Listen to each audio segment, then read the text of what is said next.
বর্তমানে বাজারে মধুর নামে চলছে নানা ধরনের ভেজাল। দেখতে এক, কিন্তু গুণে আকাশ পাতাল পার্থক্য।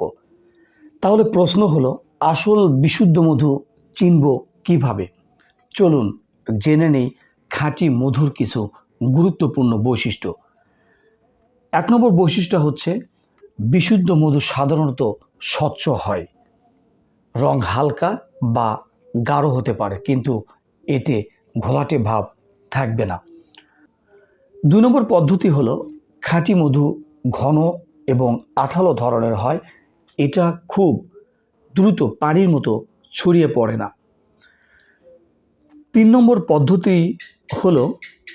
পদ্ধতি হলো বিশুদ্ধ মধুতে পানির পরিমাণ কম থাকে, সাধারণত 18 থেকে 20% বেশি নয়। এই কারণে খাঁটি মধু সহজে নষ্ট হয় না। 4 নম্বর বৈশিষ্ট্য হলো, ভালো মধুতে সুক্রোজ এবং চিনির পরিমাণ কম থাকে, সাধারণত 5%-এর নিচে। 5 নম্বর বৈশিষ্ট্য হলো, 10 থেকে 19 ডিগ্রি সেলসিয়াস তাপমাত্রা বিশুদ্ধ মধু জমাট বাঁধতে পারে। অনেকে এটা দেখে নকল ভাবেন, কিন্তু আসলে এটা খাঁটি মধুরই একটি চিরস্বাভাবিক বৈশিষ্ট্য।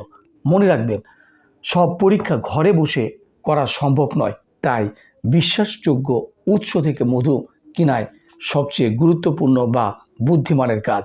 কারণ খাঁটি মধু শুধু স্বাদ নয়, এটা সুস্থতারও একটি প্রাকৃতিক উপহার।